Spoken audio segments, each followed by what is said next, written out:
आता मी माझी ओळख करून देतो. माझं नाव आहे सूरज दत्तात्रय चिमणे आणि मी वेस्टिज मध्ये ऍज अ ऍग्रिकल्चर स्पेशलिस्ट म्हणून कार्यरत आहे. अँड थँकफुल टू वेस्टिज की ऍज अ ऍग्रिकल्चर स्पेशलिस्ट म्हणून वेस्टिजने 5 राज्यांमध्ये काम करण्याची संधी दिली. त्याच्यामध्ये संपूर्ण महाराष्ट्र आहे, गुजरात आहे, छत्तीसगड आहे, गोवा आणि मध्य प्रदेश. आज माझी पुण्यामध्ये ट्रेनिंग आहे. परवा दिवशी मी चाललोय परत गुजरातला. महिन्यातले 20-25 दिवस असे टूर सुरू असतात.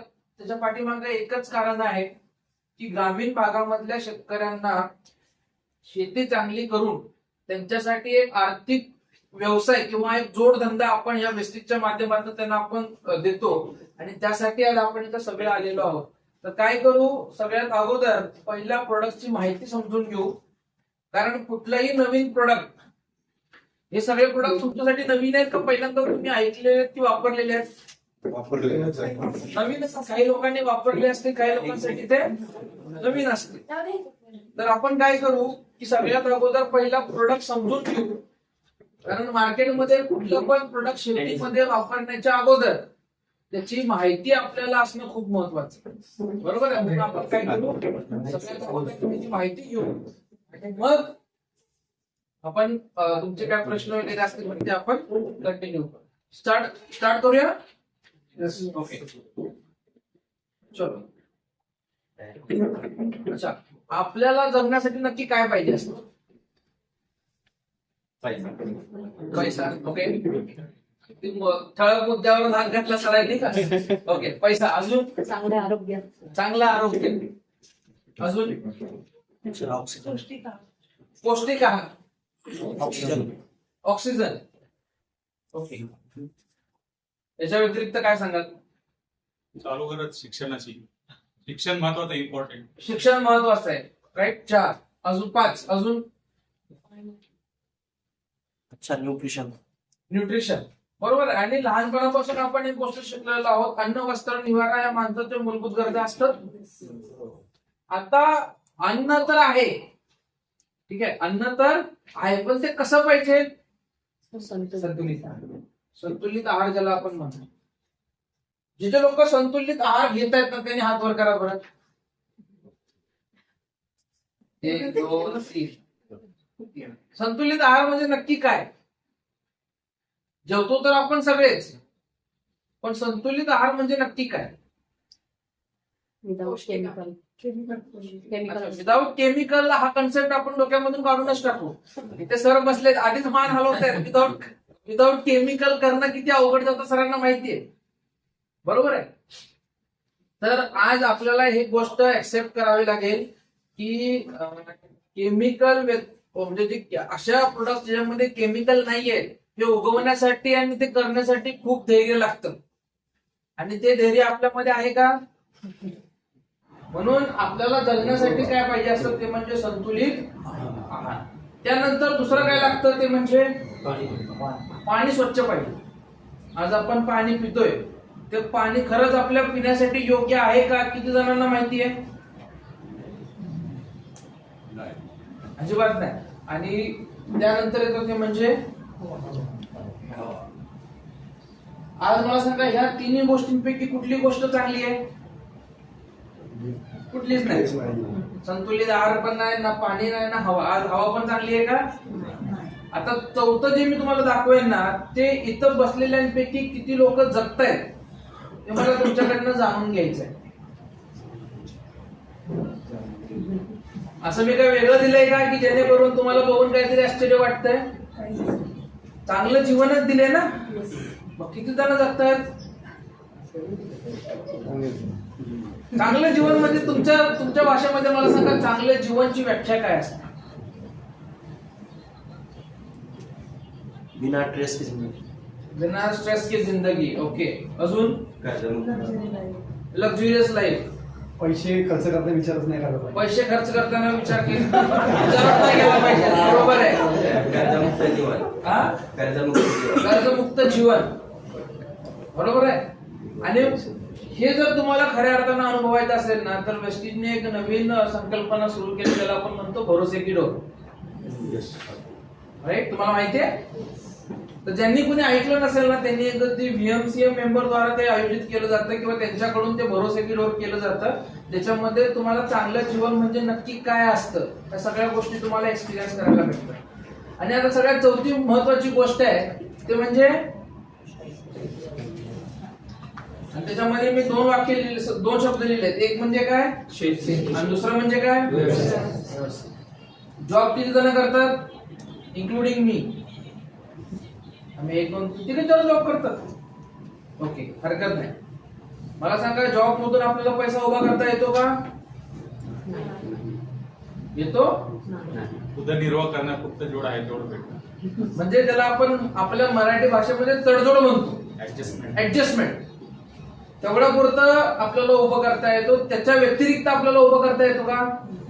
नाही. म्हणून मी मुद्दाम काय दिलंय की पैसा आपल्याला 2 मार्गातून उभा करता येतो. पहिलं म्हणजे शेती आणि दुसरं म्हणजे. आता म्हणून मला काय वाटतं माहितीये का, की आपल्याला जर चांगलं जीवन जगायचं असेल तर या दोन्ही गोष्टी चांगल्या पाहिजेत आपल्याकडे. एक म्हणजे पैसा आणि दुसरं म्हणजे व्यवसाय. ज्याच्याकडे या 2 गोष्टी आहेत तो कमीत कमी चांगलं जीवन जगतोय तरी, किंवा जगण्याचा प्रयत्न तरी करतो. राईट. आणि म्हणून काय मला वाटतं की आपण जे सगळं इथं लिहिलेलं आहे ते सगळं बरोबर आहे का? जे तुम्ही मला सांगितलं आणि जे इथे लिहिलेलं होतं बरोबर आहे. पण किती जण याच्यावरती सिरियस आहेत? सिरियसनेस आपला फक्त या हॉलमध्ये असतो, या दरवाजाच्या आतमध्ये असतो.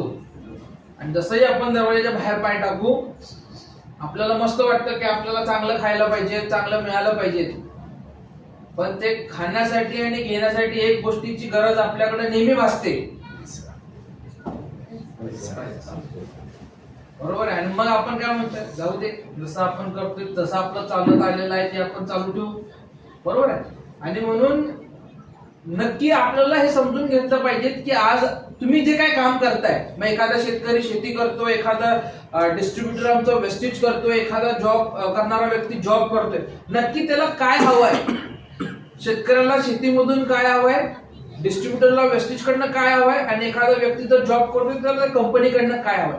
जोपर्यंत तुम्हाला काय हवं आहे हे जोपर्यंत तुम्हाला माहित नाही, फायदा होणार आहे का? मग म्हणून आपण काय करतोय की नक्की आपल्याला शेतीतून काय हवं असतं, काय पाहिजे असतं शेतीतून? एक म्हणजे चांगलं उत्पन्न, अजून कमी खर्च, अजून ऑर्गेनिक खेती. ओके, 3. अजून बेस्ट क्वालिटीचं उत्पन्न यावे. बेस्ट क्वालिटीचं उत्पन्न यावे. 4. पण माझ्यासाठी सगळ्यात पहिलं काय माहितीये का? प्रॉफिट. माझ्यासाठी सगळ्यात पहिलं काय, जर मी शेती करतोय तर शेतीमधून मला काय मिळालं पाहिजे? प्रॉफिट. आता प्रॉफिट कधी होणार?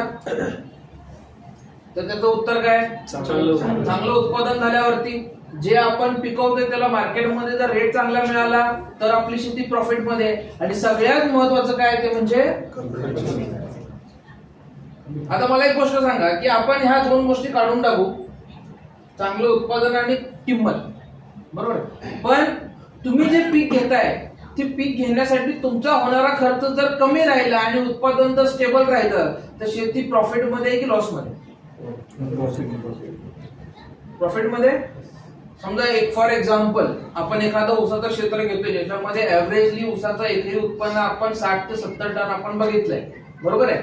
ते 60 ते 70 टन घेण्यासाठी माझा येणारा खर्च किती आहे? कमीत कमी 10-15 हजार आपण पकडून चालू किंवा 20 पकडून चालू, तरी सुद्धा मला शेती परवडते.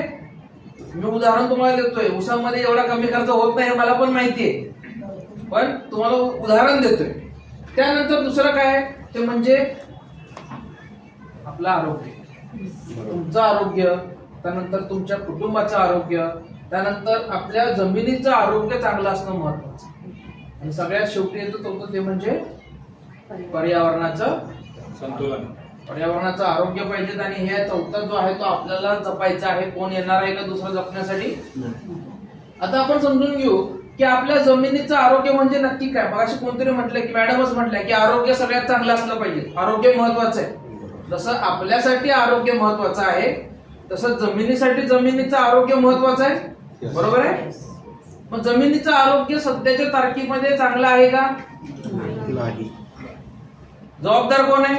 आपण आपणच आहोत. जबाबदार आपणच आहोत. आणि का आपण जबाबदार आहोत त्याचे काही प्रश्न असे आहेत जे तुम्हाला विचार करायला भाग पडतात. सगळ्यात पहिला प्रश्न आहे की तुम्ही जे पीक घेता, मग एखादा कांदा असेल, एखादा ऊस असेल, एखादा फुलशेती असेल किंवा फळबागा असतील, ते शेती जे आपण घेत असतो त्याच्यामध्ये आपण कुठल्या प्रकारची खतं वापरतो? मोस्टली तुम्हाला माहित असेल युरिया वापरतो, डीएपी, पोटॅश, बरोबर आहे. ही सगळी कुठल्या प्रकारची खतं आहेत?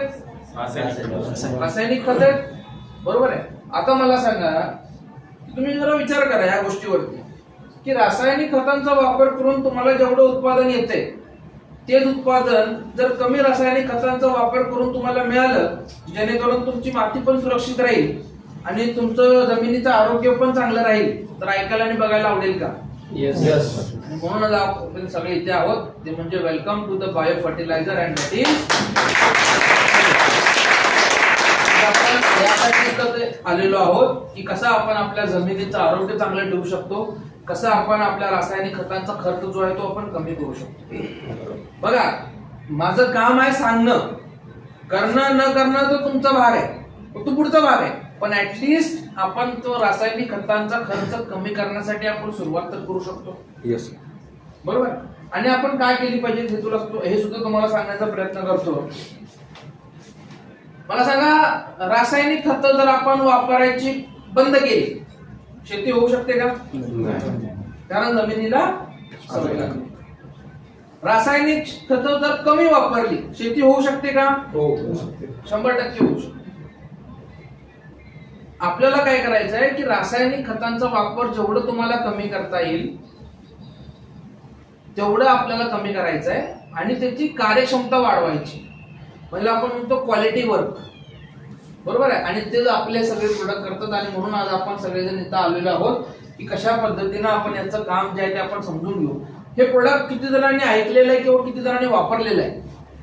ऍग्री 82. आणि माझ्या मते विश्वासाचं प्रोडक्ट आपण याला म्हणतो. आणि जवळपास कंपनीने हे प्रोडक्ट लॉन्च करून आज नाही म्हटलं तरी 14 ते 15 वर्ष झालेली आहेत. त्यावेळीपासून हे हक्काचं आणि प्रत्येकाच्या आवडीचं प्रोडक्ट झालेलं आहे ऍग्री 82. नक्की हे 82 म्हणजे काय? तुम्हाला काय माहिती आहे 82 बद्दल? मला आता ज्यांनी हात वर केला होता किंवा ज्यांनी हे प्रोडक्ट वापरलेले आहेत त्यांनी मला एखाद दुसरा पॉइंट जर सांगितला तर खूप आवडेल. नक्की माझं 82 काय आहे तुमच्यासाठी? ऍक्टिव्हेटर, स्प्रेडर, ओके, स्टिकर, अजून पीएच मेंटेन, ओके, अजून मिक्सचर, ओके. आणि ज्यांनी हात वर केला होता मला सांगा, प्रोडक्टचा रिझल्ट जबरदस्त आहे. म्हणजे आपण म्हणतो ना की समजा आज जर मी एखादी मार्केटमधून एखादी महागातली वस्तू घेतली असेल तर ती वस्तू घेऊन वापरल्यानंतर त्याचं समाधान मला मिळालं पाहिजे. आणि ते आपण कशामधून मिळतं? आणि म्हणून आपण काय करणार आहोत की हे 82चं नक्की काय काम आहे. ठीक आहे, आज आपल्याला ज्या गोष्टी माहित नाहीयेत 82 बद्दल त्या गोष्टी आपल्याला जाणून घ्यायची. तयार आहात? मला सांगा, आपण जे आपल्या शेतामध्ये जी रासायनिक खतं मगाशी तुम्ही जे सांगितलं की रासायनिक खतं जी आपण टाकतो त्या खतांचं स्वरूप तुम्हाला माहिती आहे का? ते पावडर मध्ये आहेत, लिक्विड मध्ये आहेत की दाणेदार मध्ये आहेत? फॉर्म कुठला आहे त्यांचा? दाणेदार. मोस्टली दाणेदार. आता मला एक गोष्ट सांगा, लहानपणापासून आपण शिकलो आहोत की आपल्याला एक घास किती वेळा चावायचा असतो? 32. किती जण फॉलो करतात?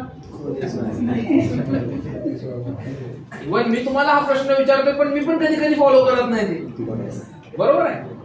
मग मला एक सांगा, आपल्याला काय सांगितलं जातं की एक घास जो आहे तो 32 वेळा चावून खायचा आहे? पचनक्रिया व्यवस्थित आहे. पचनक्रिया व्यवस्थित होण्यासाठी. कारण जेवढं जास्त आपण चावू तेवढी त्याची पेस्ट तयार होते, बरोबर. आणि ते आपल्याला पचायला, म्हणजे थोडक्यात काय की आपण जे काय खातोय ते आपल्याला पेस्ट फॉर्म मध्ये किंवा लिक्विड फॉर्म मध्ये त्याची गरज असते. आता आठवा बरं, आपल्या पिकांना जी खतं देतो त्याचं स्वरूप काय? दाणेदार. मग दाणेदार स्वरूपामधली जी खतं असतात ती जोपर्यंत ती लिक्विड फॉर्म मध्ये कन्वर्ट होत नाही तोपर्यंत पिकांना घेणं सोपं जाईल का अवघड जाईल? मग त्याला लिक्विड फॉर्म मध्ये आणण्याचा प्रयत्न कोण करतं? ऍग्रीटेटिव्ह तर करतच, पण तुम्हाला माहित असेल की पहिल्यांदा आपण काय करतो, खत देऊन पाणी देतो. आणि जमिनीमध्ये असे काही सूक्ष्मजीव असतात की ते ज्या खतांचं विघटन करण्याचं काम करत असतात, बरोबर आहे. पण हल्ली मला सांगा, आपल्या जमिनीमध्ये सूक्ष्मजीव आहेत का? नाही आहेत ना, कारण रासायनिक खत आपण मोठ्या प्रमाणामध्ये वापर करतो, बरोबर आहे. मग आपल्याला काय करायचं आहे की आपण त्याच्यामध्ये असं काहीतरी मिसळलं पाहिजे की ते ज्या खतांना फोडलं पण गेलं पाहिजे आणि त्याचं विघटन पण झालं पाहिजे. आणि म्हणून 82 जे आहे ते पुढील 4 ते 5 प्रकारचं काम करतं. पहिलं काम ज्याला आपण उत्प्रेरक म्हणतो, म्हणजे तुम्ही कुठल्याही खतांमध्ये ज्या वेळेला 82 मिसळता त्यावेळेला खताची कार्यक्षमता वाढते आणि कमी खतांमध्ये तुम्हाला अधिक परिणाम बघायला मिळतो. म्हणजे तिथं तुम्ही समजा युरियाच्या पूर्वी 2 ते 3 बॅग वापरत होता, जर तुम्ही 82 वापरत असाल तर तुम्हाला 2 ते 3 बॅग वापरण्याची गरज नाहीये, एका सिंगल बॅग मध्ये तुमचं काम होऊन जातं. का? कारण त्याची कार्यक्षमता वाढलेली आहे, काम करण्याची ताकद वाढलेली.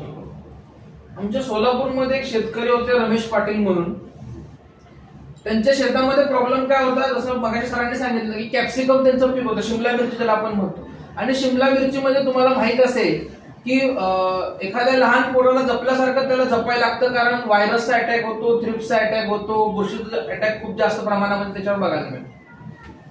आज मला सांगा, एखादा शेतकरी समजा त्याच्या शेतामध्ये पीक लावतोय, फॉर एक्झाम्पल मी शिमला मिरची लावले, मला एक समजा एकरामध्ये सर उत्पन्न किती येतं? सुरुवातीचं सुरुवात आहे, ओके.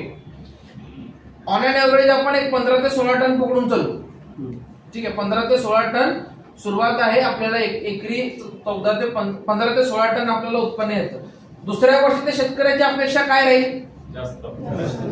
15 टनाचं कमीत कमी 20 टनापर्यंत गेलं पाहिजे अपेक्षा राहील. पण त्यांचा प्रॉब्लेम काय होता माहितीये का, शिमला मिरचीमध्ये व्हायरसचा प्रादुर्भाव खूप असतो, थ्रिप्सचा प्रादुर्भाव खूप असतो, त्यानंतर बुरशीचा प्रादुर्भाव खूप असतो. आणि त्यांना काय व्हायचं, वर्षानुवर्ष उत्पन्न त्यांचं स्टेबलच राहायचं, वाढ होतच नव्हती. खर्च तर करतायत पण वाढ होत नव्हती. आणि आमचे एक डिस्ट्रीब्युटर होते तिथे संजय दिंडोरे म्हणून, त्यांच्या माध्यमातून त्यांनी काय केलं की त्या शेतकऱ्याला हे 82 प्रत्येक स्प्रे मध्ये शिफारस करण्यात आली की तुम्ही स्प्रे मध्ये हे वापरा म्हणून.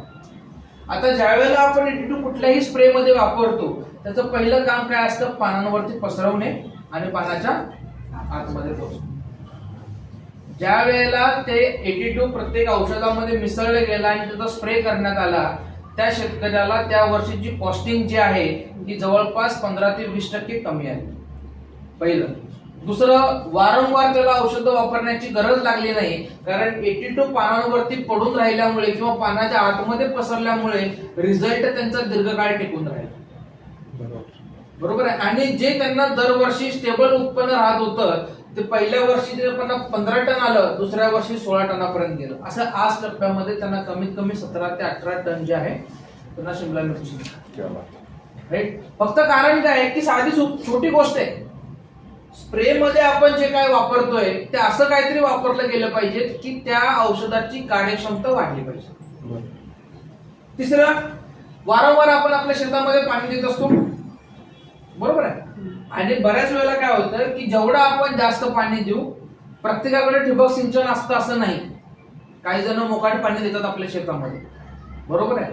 आणि वारंवार जर आपण जमिनीमध्ये पाणी देत असेल तर पाण्याचा जमिनीचा पीएच जो आहे तो पीएच वाढतो आणि मग थोड्या दिवसानंतर किंवा थोड्या वर्षानंतर आपल्याला काय बघायला मिळतं की हळूहळू तुमचं उत्पादन जे आहे ते कमी होतं.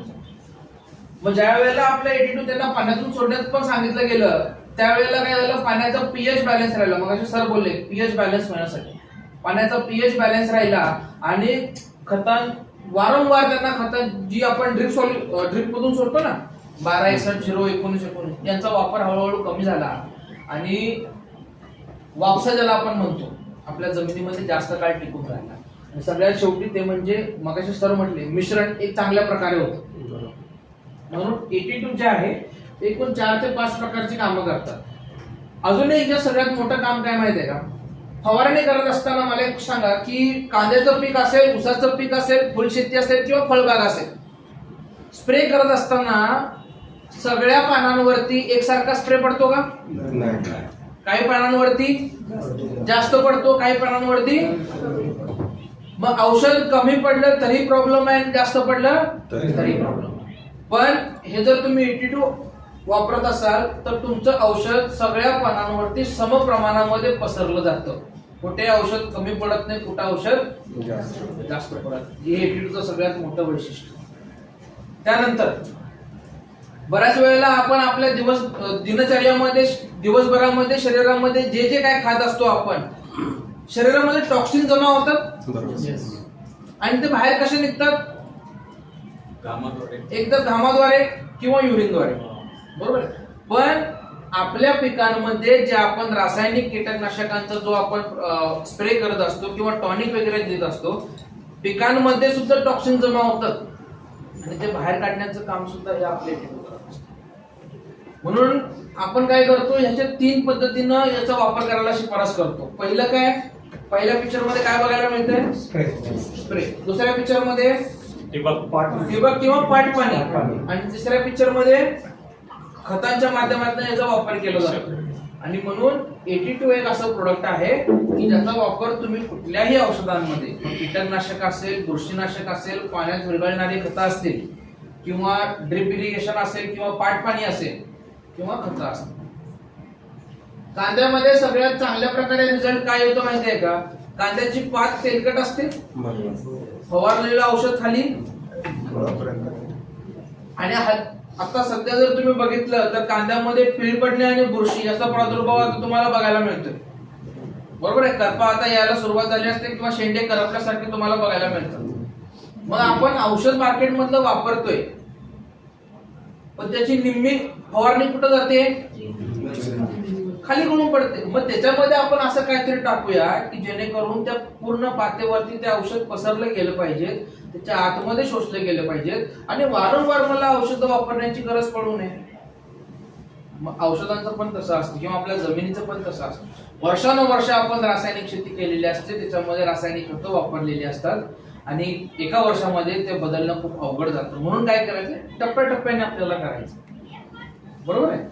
त्यानंतर येतं ते म्हणजे ह्युमिक लिक्विड आणि ग्रॅन्युअल्स. अत्यंत महत्वाचं प्रोडक्ट जमिनीचं आरोग्य चांगलं ठेवण्याच्या दृष्टिकोनातून, बरोबर आहे. आपल्या जमिनीचं आरोग्य आपल्यालाच वाचवायचं आहे, बरोबर आहे. आणि ते वाचणार कसं आहे?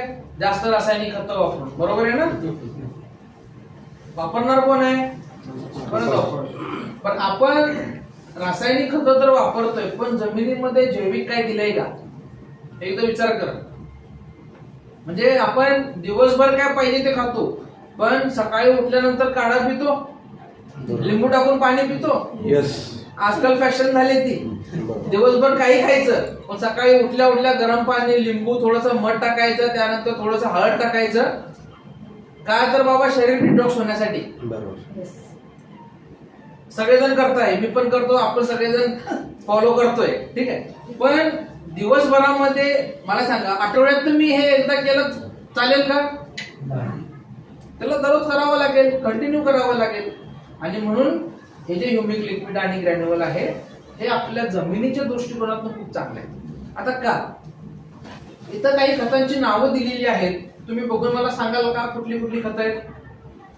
Copper, zinc, ferrous, copper, potassium, calcium. Zinc, ferrous, okay, potassium आणि कॅल्शियम. पोटॅशियम आणि कॅल्शियम.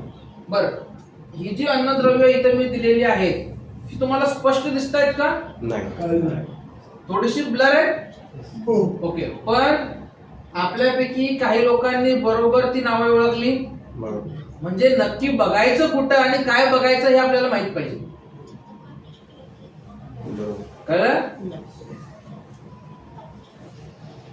आपल्याला जर बघायची इच्छा असेल, नाही तुम्हाला जाणूनच घ्यायचं आहे की हे अन्नद्रव्य कुठले आहेत, थोडस लक्ष फोकस केलं ना की ऑटोमॅटिक दिसायला चालू.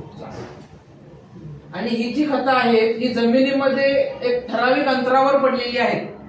तुम्ही विचार करा, आपण आपल्या शेतामध्ये जे रासायनिक खतं देतो ती रासायनिक खतं देण्याचं पद्धत कशी आहे? खतं पेरणी सोबत देतो की हातातून विस्कटतो? दोन्ही करतो, बरोबर आहे. आता मला सांगा की जी खतं तुमच्या मुळाच्या कक्षेपासून लांब आहेत, मुळापासून जी खतं लांब आहेत ती खतं मुळांजवळ कशी येतील?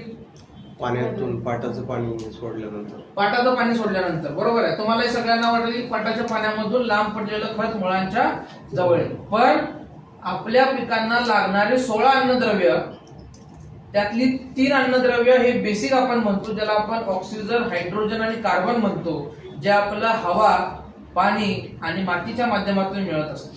शिल्लक किती राहिली? 16 मधून 3 गेली. आता ह्या 13 अन्नद्रव्यांपैकी फक्त 3 अशी अन्नद्रव्ये आहेत जी एका ठिकाणाहून दुसऱ्या ठिकाणी जातात. पहिलं म्हणजे नत्र, जे आपण युरियाच्या माध्यमातून देतो, दुसरं कॅल्शियम आणि तिसरं सल्फर. मग 13 पैकी ही 3 वजा करून टाका, शिल्लक किती राहिली? मग ही 10 अन्नद्रव्ये अशी आहेत की तुम्ही ज्या ठिकाणी टाकाल त्या ठिकाणी पडून राहतात, ती हलत नाहीत किंवा एका ठिकाणाहून दुसऱ्या ठिकाणी जातात. पण आपण आपल्या शेतीमध्ये सगळ्यात जास्त काय वापरतो? एक नत्र, दुसरं डीएपी, तिसरं पोटॅश. म्हणून तुम्ही कधी पण बघा की कुठल्याही पेरणी सोबत आपण डीएपी खत हे कॉमन देतो आणि पेरणी सोबतच देतो. त्याचं शास्त्रीय कारण ते आहे, कारण ते मुळाच्या बाजूला पडलेलं असतं तर ते पिकाला घेता येतं. मुळापासून जर लांब असेल तर पिकाला घेता येत. मग जी खतं मुळांच्या कक्षेपासून लांब आहेत, जिथपर्यंत आपली मुळं पोचत नाहीयेत, मग ते खत मुळांच्या जवळ आणून जर आपण दिलं तर पुढील प्रमाणे आपल्याला फरक बघायला मिळतो. जे खत मुळांपासून लांब आहे ते जर मुळांच्या जवळ आलं तर पहिला फायदा काय पिकांमध्ये होतो ते म्हणजे पिकाची वाढ चांगली होते, त्याच्यामध्ये फुलं चांगली येतात, त्याच्यामध्ये आपलं उत्पादन वाढतं आणि सगळ्यात महत्वाचं म्हणजे मुळांची वाढ. मगाशी मी काय म्हटलं की जी खतं मुळांपासून लांब आहेत त्याला जवळ आणण्याचं काम सूक्ष्मजीव करतात, पण आपल्या जमिनीमध्ये मायक्रो ऑर्गॅनिझम आहेत का? मग आपण ते ह्युमिक लिक्विड आणि ग्रॅन्युअलच्या माध्यमातून जर आपण दिलं तर ही जी आजूबाजूला पडलेली खतं आहेत ती खतं डायरेक्टली कुठं आणून सोडली जातात? मुळांच्या जवळ. आणि मग आपल्याला पुढील पद्धतीनं फायदा जो आहे तो. आता 3 पद्धतीने आपण याचा वापर करू शकतो. एक म्हणजे स्प्रेच्या माध्यमातून तुम्ही फवारणी केला तरी चालेल, दुसरं तुम्ही कुठल्याही खतांमध्ये मिक्स करून टाकला तरी चालेल, आणि तिसरं ते म्हणजे पाटपाणी. तुम्ही पाटपाण्याच्या माध्यमातून याचा वापर जो आहे तो करू शकता. आता आपल्या भागामध्ये किंवा पुण्याच्या आसपास जर आपण बघितलं तर कांदा हे पीक आता सध्या रब्बी हंगामामध्ये जास्त आहे, बरोबर आहे. आणि होतं काय की कांद्यामध्ये सगळ्यात जास्त आपल्याला पाहिजे असते शाईन, त्याची क्वालिटी, साईज आणि साईज मॅटर करतो. आता जमिनी खालीचे वाढणारं पीक आहे, मला सांगा बरं, नाक 2 सेकंद बंद करून ठेवा बरं, काय होईल? बुजमारल्यासारखं होतं की नाही? मग आपली ऑलरेडी जमीन कडक आणि कांदा जमिनीच्या खाली वाढणार, मुळं जमिनीच्या खाली वाढणार. मला सांगायचं, मुळांची वाढ होण्यासाठी जमीन कशी पाहिजे? पण आहे का आता? जमीन जर भुसभुशीत नसेल, जमीन जर कडक असेल तर मला सांगा मुळांची वाढ कशी होणार? पहिली. दुसरं, ऊसाचं क्षेत्र आमच्या कोल्हापूरमध्ये सगळ्यात जास्त होतं, ऊस आणि भात. आम्हाला मेन प्रॉब्लेम काय माहितीये का? ज्या वेळेला ऊसाचं वजन वाढतं किंवा ज्या वेळेला भात पोसवायला येतं त्यावेळेला भात पूर्णपणे झोपून जातं किंवा ऊस पडून जातो. का पडतो? कारण येणारा भार जो आहे तो त्याला सांभाळता येत नाही आणि तो ऊस पूर्ण झोपून जातो. म्हणून तुम्ही कधी बघा, ऊस ज्या वेळेला काढणीला आलेला असतो निम्मा ऊस पडलेला असतो, किंवा भात जे कापणीला आलेलं असतं भात पूर्णपणे आडवं झोपलेलं असतं. त्याचं एकच कारण राहतं, ती म्हणजे मुळं जी आहेत ती खाली खोलपर्यंत जातात. ऊसाची मुळं कमीत कमी 80 ते 90 सेंटीमीटर खाली खोल जातात, ती गेलीच पाहिजे. आणि ऊस पडल्यानंतर वजन पण कमी होतं. म्हणून ह्युमिक लिक्विड आणि ग्रॅन्युअल हे एक असं प्रोडक्ट आहे की ज्याच्या माध्यमातून आपण आपल्या जमिनीमध्ये सेंद्रिय कर्ब ज्याला आपण म्हणतो तो सेंद्रिय कर्ब आपण चांगला ठेवू शकतो. त्याच्यामध्ये पांढऱ्या मुळांची वाढ चांगल्या पद्धतीने होते आणि पिकाची वाढ आपल्याला चांगल्या पद्धतीने.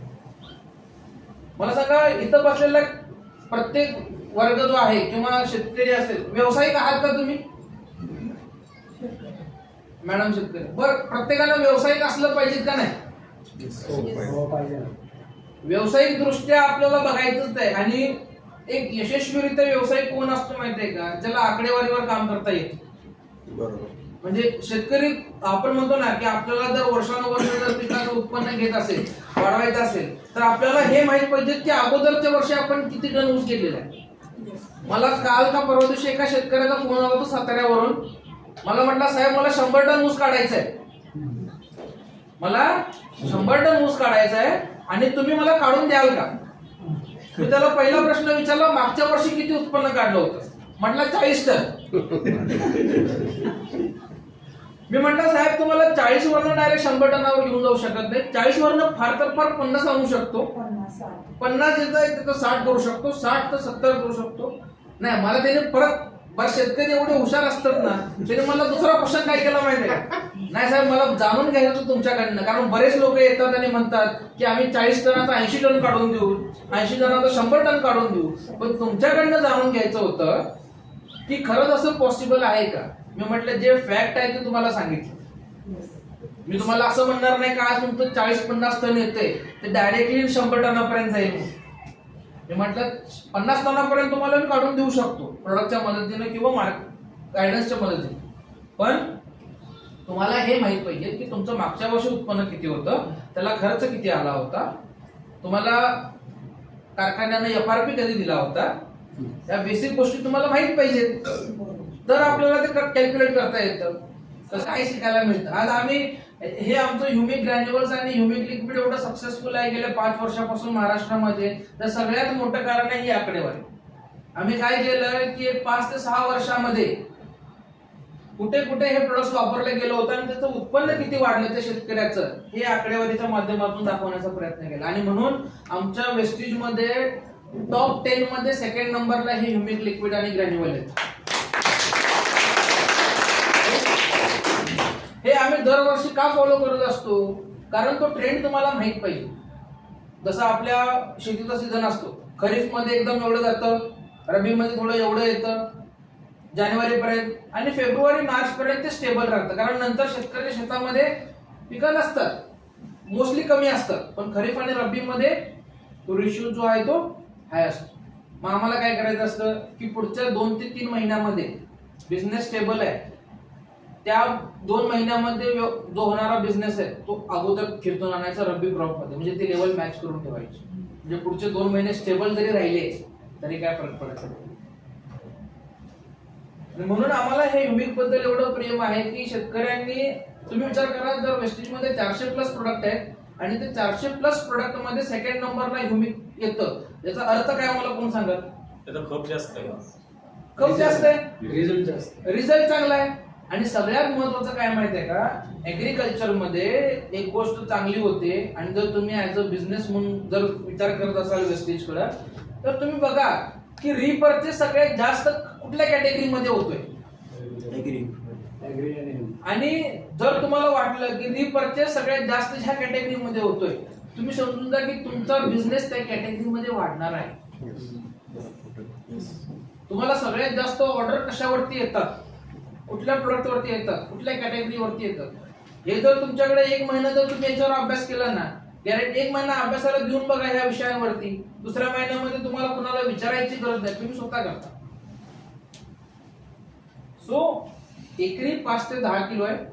तुम्ही कुठल्याही खतांमध्ये याचा वापर करू शकता, कुठल्याही खतांमध्ये. आमच्या मुंबईमध्ये किचन गार्डन खूप चालतं बरं का, किचन गार्डन खूप चालतं. आणि स्पेशली आम्ही आमच्या बोरिवली आणि घाटकोपरमध्ये आमच्या डिस्ट्रीब्युटर लोकांना जी ट्रेनिंग देतो, त्या ट्रेनिंग मध्ये एकच सांगतो की ह्या ग्रॅन्युअल वरती तुम्ही महिन्यातले कमीत कमी 16 ते 17 हजार रुपये इझिली अर्न करू शकता.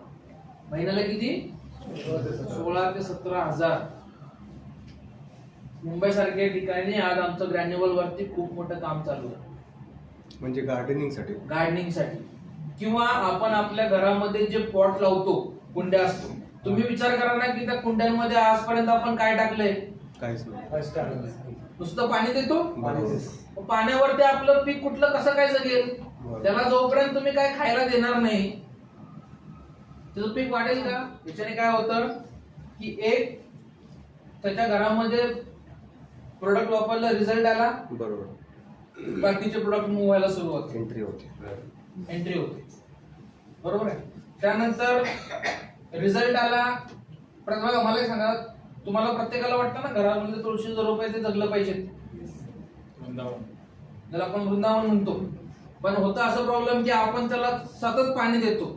आज पाणी दिलं, उद्या पाणी दिलं, परवा पाणी दिलं, 4-5 दिवस आणि कुंडीमध्ये आपण लावतो आणि आपण सिटीमध्ये राहतो. आपण हे विसरतो आपल्या घरामध्ये मुश्किलनं सूर्यप्रकाश येतो. बरोबर आहे. कारण मी सिटीमध्ये राहतो, मलाही माहितीये. मला सांगा, आज जे तुम्ही पाणी दिलंय, कुंड्यांमध्ये पाणी साठवून राहिलेलं आहे, त्याची ओल राहिलेली आहे, वापसा राहिलेला आहे, उद्या परत पाणी देणार. अगोदर दिलेल्या पाण्याची ओल अजून संपलेलीच नाहीये, त्याच्यामध्ये पुरेसं पाणी आहे. उद्या परत पाणी, परवा परत पाणी. तुम्ही आठवड्याभरानंतर बघा तुमचं तुळशीचं पान आहे ना 100% पिवळं पडलेलं असतं. हो, पिवळं पडलेलं असतं. मग आपण त्याला काही देतच नाही म्हटल्यावर ते जगेल तरी कसं? मग फक्त तुळशीच नव्हे, तुमच्या कुंडीमध्ये जी काय तुम्ही रोपं लावता त्याला प्रत्येकाला खत हे दिलं गेलंच पाहिजे, त्याच्याशिवाय त्याची वाढ होणार. बरोबर आहे. एक सर्टिफिकेट असतं आपल्या ह्युमिक वरती, बॉटल वरती हे असतं, IMO सर्टिफाईड आहे. याचा अर्थ काय की याच्या आतमध्ये जे काय आहे ते 100% जैविक आहे आणि याचा वापर जर तुम्ही तुमच्या शेतामध्ये केला तर पिकाला कुठला दोष हानिकारक नाहीये, ना जमिनीला ना वातावरणाला. राईट. 100% ऑर्गॅनिक, NPOP सर्टिफाईड आहे. ठीक आहे. मगाशी मी म्हटलं